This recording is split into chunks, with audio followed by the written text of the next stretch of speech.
Hoje a gente vai falar de um tema que surgiu a partir de uma entrevista que o técnico Renato Gaúcho, atualmente no Grêmio, concedeu ao programa Boleiragem, da Sport TV, onde ele falou sobre diversos temas, entre eles da possibilidade de esta edição 2024 do Campeonato Brasileiro não ter clubes rebaixados depois da 38ª rodada, por conta da falta de isonomia provocada mais especificamente por conta dessas chuvas do Rio Grande do Sul, que causam prejuízo de treinamento, prejuízo de mando de campo e etc. Então, vamos começar a se debruçar sobre a entrevista de Renato Gaúcho e as possibilidades que abriu a partir dela. Celso, Renato, ele fala primeiro sobre a péssima situação que os times gaúchos estão em relação ao campeonato. Com essa calamidade do Rio Grande do Sul, o estádio do Grêmio não vai ficar nem tão cedo liberado, o do Beira-Rio vai ter que trocar o gramado, mas mesmo que fique pronto antes, o campeonato deverá voltar e não vai ter condições. E o Juventude tem o seu estádio, mas está muito isolado também. E o aeroporto é menor, ou seja, não tem tanta a quantidade de uso que vai ter para o aeroporto de Caxias do Sul, sobretudo agora que esses 400 quilômetros até Porto Alegre provavelmente vai ter que ter essa linha de abastecimento também, ainda tem até o de Canoas, que é perto de Porto Alegre, enfim, vai ter que ter toda essa reorganização na malha aérea do Rio Grande do Sul, e os times gaúchos, sem treinar e sem jogar, o nível de competitividade tende a cair, ou seja, eles terão que voltar, entre aspas, na pré-temporada e todo mundo já jogando competições e tal. E isso afetaria, Renato Gaúcho falou, com a preocupação de uma zona de rebaixamento com os três gaúchos, assim, de estar todo mundo assim, uma preocupação de estar todo mundo muito ameaçado de rebaixamento. E aí ele fala da possibilidade, como sugestão, de evitar o rebaixamento, mas isso não tiraria o acesso de quem está na Série B, não. Inclusive, ele frisa isso, só não tem nada a ver. O que dá a entender, obviamente, 24 clubes. Não cai ninguém, sobe os quatro que estão previstos. Os quatro que estão previstos e ficaria 24 times. E já teve pontos corridos assim, tem até um gráfico que a gente vai falar daqui a pouco, mas sobre essa situação, quando tem uma tragédia desse tipo, nível de tragédia, não, obviamente não é essa comparação, mas é muito raro. E quando tem essa discussão, quando aconteceu o acidente da Chapecoense. Em 2000, já estava na reta final do Brasileiro, e a Chapecoense já estava segurada. Já estava segurada. Ela, inclusive, nem jogou, naturalmente, não jogou. Era um jogo rodada. Que não valia para nada. É um jogo que entra até... Tem essa lacuna em estatísticas históricas, que esse jogo não aconteceu. Não foram disputados 380 jogos, que são 10 vezes 38. Não, foram 379. Faltou o jogo Chapecoense Atlético Mineiro. E a Chapecoense ganhou a Copa Sul-Americana. Mas, para o Brasileiro de 2017, por tudo que a Chapecoense teria que passar, se ventilou a possibilidade de ela estar livre do rebaixamento. E até onde se sabe, a própria Chapecoense se mostrou de não querer isso. Inclusive, ganhou a vaga na Libertadores. É até importante destacar que a Chapecoense, com aquele processo de reconstrução, daquela forma, de tudo que aquilo aconteceu, ela conseguiu a vaga na Série A para a Libertadores. Dentro de campo, normalmente. Mas eu estou trazendo esse ponto para dizer que se conversou ali a partir de uma situação completamente atípica. Esse clube não vai ter essa condição e ficaria... Nunca se formalizou essa proposta, não foi algo que... Não foi algo, mas que na costura o que se revelou foi que a Chapecoense nem quis. Nem quis adiantar e botar em votação tocar isso em... E independentemente, nesse debate aqui da gente, não é nem se vai ou não vai acontecer. Provavelmente teria que ter unanimidade, que seria uma mudança de regulamento, né? Com o campeonato em curso. Chamar um conselho arbitral extraordinário, que vai existir, inclusive, tá? Vai ter o conselho no fim do mês, vai ter no dia 27 de maio, o conselho arbitral, ou conselho técnico, passaram a chamar de conselho técnico ultimamente, né? E só isso poderia modificar a competição, e geralmente com a unanimidade dos clubes em disputa. E se acontecesse? O brasileiro de 2025 teria 24 clubes, e esse modelo de pontos corridos com 24 clubes já até aconteceu, Celso. É o início dos pontos corridos, em 2003 e 2004. Inclusive, a gente preparou um arte na tela com algumas mudanças em relação a participações na primeira divisão, e você vê aqui já no final que estava com 24 clubes, era um modelo de 46 rodadas, tá, Celso? Era um campeonato muito esvaziado de público, menos de 10 mil pessoas, enquanto em 2023 é o maior da história, 26 mil, quase 27 mil pessoas, quebrou um recorde que era desde 1983, e um recorde, né, sendo um campeonato com mata-mata e com a final tendo 150 mil pessoas. Flamengo 153 mil pessoas, ou seja, um público desse tamanho joga para cima e quebrou nos pontos corridos, ou seja, você vai remando devagarzinho, quebrou no passado por muito. Para você ver, esse mesmo campeonato, há 20 anos, teve menos de 10 mil pessoas. Então, teve esse formato, talvez pela questão de falta de costume com aquele modelo, ou porque foi muito arrastado, enfim. Mas já existiu. E os campeonatos estaduais, eles ficaram muito achatados, assim, foi tudo muito apertado. E hoje a gente, por exemplo, tem a Copa do Nordeste, que inclusive deixou de ser disputada em 2003 período, né? por causa disso. Foi uma grande briga, foi até 2002, ela sai de linha em 2003 de forma oficial, depois ela volta na justiça, acabou sendo edição bem menor, mas aconteceu justamente por causa disso. Então, esse campeonato, supondo que isso acontecesse, ele daria uma mexida, assim, sem precedente em relação ao que a gente já viu nas últimas 2 décadas. Precedente a gente dá para ver pelo gráfico que os precedentes existem, mas nas últimas décadas... Quando o Cássio falou sem precedentes, eu olhei para a tela. Pensando no gráfico aqui, eu disse, não, calma. Até porque o Campeonato Brasileiro teve 32 regulamentos diferentes de 1971 até 2002. Tem a Taça Brasil, o Robertão, que já foram unificados, mas quando começou ali o campeonato de 71, imagine, a gente tá desde 2003 com um modelo de pontos corridos e desde 2006 com 20 clubes e pontos corridos. Já faz parte do nosso cotidiano. Está consolidado. Mas 32 anos, inclusive era um grande evento. Vai ter ali o arbitral. Quando a gente fala aqui do arbitral, é para discutir coisa técnica. Ó, esse ano são 7 estrangeiros, aqui muda de técnico, vai pagar muito. A janela vai ser assim. O arbitral era assim, ó, como é que vai ser o campeonato?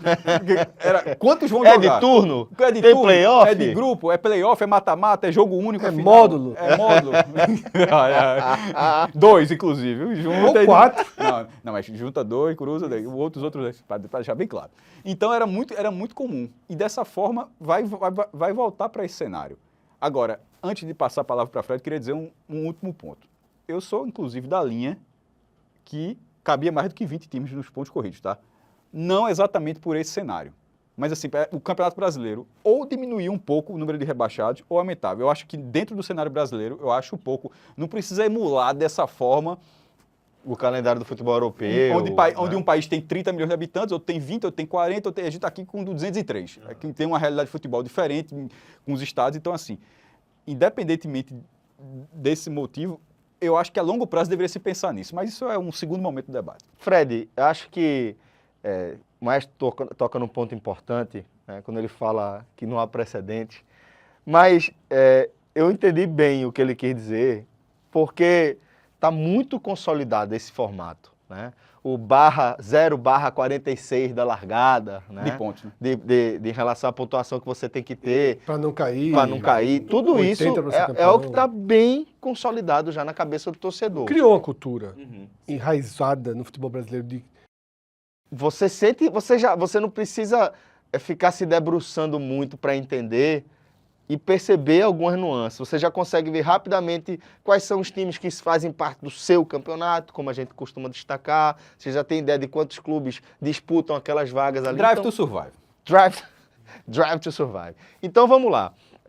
O que é que te chama atenção, tá, nessa possibilidade e que efeitos mais imediatos e mais a longo prazo você consegue perceber? Celso, primeiro eu queria deixar até bem claro, a partir da sua pergunta, a dificuldade nessas variações que a gente teve, a dificuldade que foi ter os 20 clubes. O Campeonato Brasileiro, a história oficial do Campeonato Brasileiro, sem os reconhecimentos que a CBF fez depois, começa em 71 com 20 clubes. Durou uma edição. No ano seguinte, acho que não, durou 2. No ano depois começa a ter a ampliação gradativa, que leva para 94 clubes, uma das torres aqui da tela, a primeira torre, a torre de 94 clubes, né, em 79. O plano de ter 20 clubes, ele demorou 19 anos para voltar. Quando você começa a abrir a primeira sessão, que vai bater em 94 clubes, só em 1990 se conseguiu retornar aquela ideia, aquele objetivo de 20 clubes. Foram 19 anos para retornar.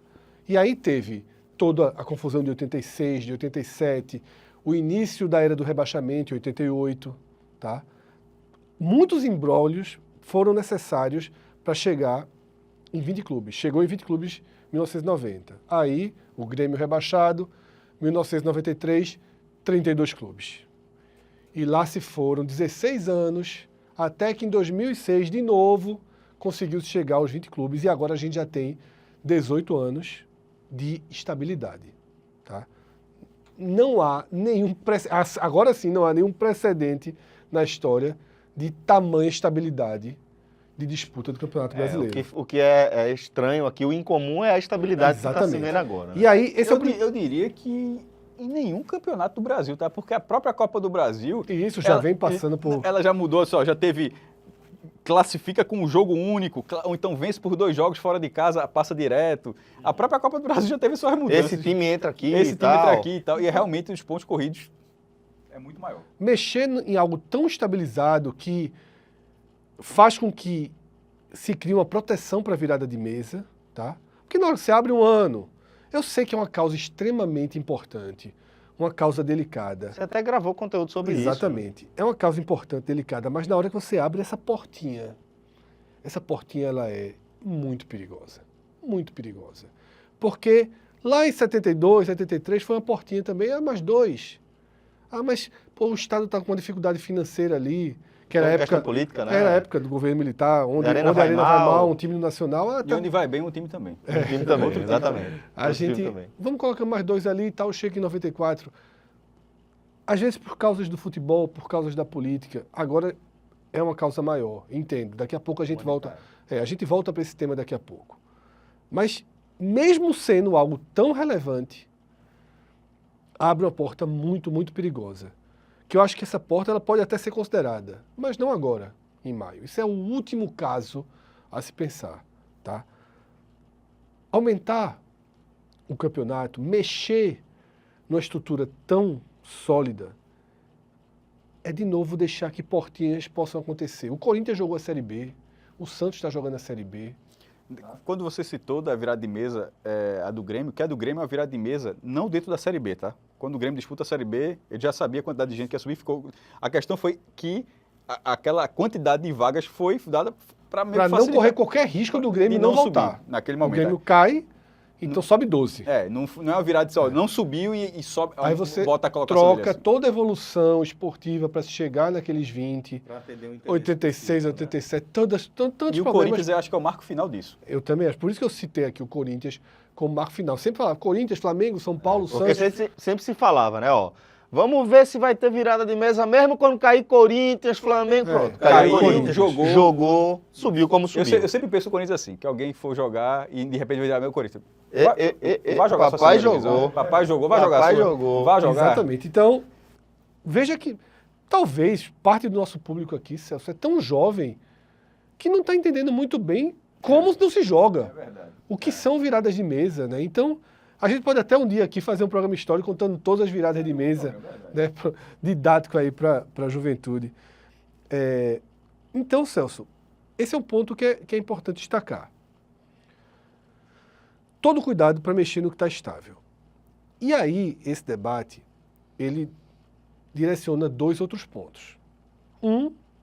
E se não tiver o que fazer? Tá? E se não tiver o que fazer? A gente está percebendo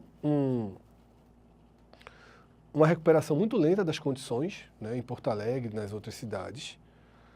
Mas, ao mesmo tempo, a gente sabe que a Conmebol está pressionando os clubes e que os clubes, tanto o Inter quanto o Grêmio, cedendo a pressão da Conmebol, estão cedendo a pressão da Conmebol, vão treinar em outros O estados. Inter marcou 2 jogos, tá? Um em Barueri, na Arena Barueri, e outro no estádio do Coritiba. Exatamente. Vão jogar esses jogos na hora que eles se colocam para disputar a Sul-Americana e a Libertadores. Obviamente, eles não faria muito sentido eles não se colocarem à disposição para disputar os jogos do Brasileiro. Numa condição longe do ideal para eles. Sim. Mas eu não acho que é suficiente para uma mudança tão profunda no regulamento. Tá? Jogar em outro estado, a partir de uma causa que foi uma força maior, tá? E nesse vídeo que você citou, eu dei exemplos que acontecem no mundo todo. Tá? Países em guerra, países com conflitos, muitas vezes seus clubes vão ter que jogar fora. Você mencionou os mexicanos. Na Libertadores, os mexicanos foram eliminados da Libertadores, mas isso acontece na Europa. O Shakhtar não joga na sua cidade há 10 anos. Isso. Tá? Exatamente. Clubes israelenses não jogam em Tel Aviv. durante conflitos. Nesse momento, o campeonato ucraniano existe. Ele é disputado na Polônia e na Eslováquia. E quando eles vão disputar competições europeias, jogam nesses países. Infelizmente, O futebol segue, né? o futebol segue. O futebol não é algo que faz parte de uma linha humanitária. Ele é um esporte, é um negócio, é um entretenimento. E existem suas regras e encaixes. Está tudo muito longe do ideal. Então eu acho que na hora que se abre para se jogar, que se cria um plano emergencial para se jogar as competições da Conmebol, esse plano emergencial pode ser aplicado para se jogar o brasileiro. Isonomia ferida. Mas fazer com que toda uma estrutura de 18 anos em curso... Também oferece uma isonomia, né? Isso fere uma cultura e abre um cenário de muita incerteza de como reconstruir. Ano que vem cai 8? Não vai cair 8. Então, já não vai se corrigir em 25, 26. Dura 2 anos, foi assim. Jogou 2003 e 2004 com 24. Em 2003, caindo 2, subindo 2. Aí permaneceu. Aí em 2004, caíram 2, subiram 2. Aí em 2005, já tinham 22 times, caíram 4, subiram 2. Aí em 2006, continuou caindo 4, mas passaram a subir 4 da segunda divisão. Então aí possivelmente teria que negociar para cair 5 e demorar... Porque também cai 6, 7, então é muito difícil você pensar nisso. E como eu disse, a gente está ainda no começo do Campeonato Brasileiro. Existem algumas formas de tentar minimizar ao máximo esses impactos negativos que vão existir, tá? E tecnicamente, inclusive, nem acho, por exemplo, que Grêmio e Inter sejam realmente candidatos a rebaixamento, mesmo nessas circunstâncias. Eu acho que faz diferença. Faz muita diferença. Porque Não, mas eu acho que Grêmio e Inter, mesmo mesmo jogando em Barueri, mas perde um mando de campo. Assim, perde. Não são torcidas enormes, mas torcidas hiperlocalizadas Sim, total, na região total. sul. Por exemplo, talvez o Grêmio tenha o quê? 5 mil? Vai ter algum jogo, uma mobilização, talvez no 10 Paraná, mil. sim. Mas talvez um jogo, não tem como mobilizar 10 tem, mil todos. não tem. Eu acho improvável. Em Barueri, muito menos. É só, por exemplo, quando jogou recentemente, não dá, assim, dá um público 1.500, 2.000 Não passa visitantes. disso, Não passa disso. Então, assim, para passar, vai ter esse público lá. Mas isso não é fator mando de campo. E no Campeonato Brasileiro, e o Grêmio Internacional tem esse fator. Sim. Então, na hora que você perde isso, eu não estou citando Juventude, porque o Juventude vai continuar em Caxias, né? Mas na hora que isso acontece... eu até falei do Couto Pereira, mas o jogo do Internacional foi para Caxias do Sul também. Couto Pereira deve ser um do brasileiro, que eles estão negociando, mas acabaram confirmando. Teve até esse anúncio, Caxias do Sul e Arena Barueri. Jogando em Caxias do Sul, já muda bastante esse cenário. Porque o Couto Pereira também está nessa rota de ser o terceiro estádio. Caxias do Sul, por exemplo, já dá torcida Grêmio. Não, aí eu acho que eles só não teriam o estádio, mas daria as 10 mil pessoas que eu estava vendo dessa dificuldade fora. E 10 mil ali no estádio de Caxias. Eu acho que sim. Mas será que o estádio do Juventude aguenta também? Mas você... Pode usar o do Caxias. Pode usar o do também, Caxias, que tá, do Centenário, que também é na mesma cidade, é um bom estádio também. O mando de campo vai ser afetado. E ignorar que isso pode gerar uma campanha de rebaixamento, eu não ignoraria. Eu colocaria sob altíssimo risco. Dentro desse cenário, o Internacional vai passar a jogar o Campeonato Brasileiro... Não, em Caxias não. Porque aí diminuiria, mas vai jogar em Barueri, como indicou. Barueri também é o pior dos cenários. Mas o Inter vai treinar lá e escolheu jogar lá. Veja, é o pior cenário, mas indicou. Mas por uma questão de planejamento, estratégia e um jogo. Tanto que depois ele já puxa para o Sul. Pronto. Se eles seguirem, eles vão seguir ou em Caxias mas ou na cidade não é tão simples. Não, lógico que não é simples. Por exemplo, um exemplo, para jogar. Ponta Grossa, por exemplo, o Grêmio costuma levar um grande público. O aeroporto de Caxias do Sul teria que passar a ter rotas internacionais. Ou então você teria que pousar... Para o brasileiro, não. Não, para os jogos... Os dois estão, tanto o Grêmio quanto o Internacional, estão nas competições continentais. Teria que pousar 400 quilômetros para ter esse trajeto, porque o aeroporto não teria essa condição. Mas, de repente, vamos lá. A ANAC consegue lá, Infraero, enfim, resolve. Não é fácil enfrentar o Real Potosí também, não. O Fortaleza alugou não sei quantos carros 4x4.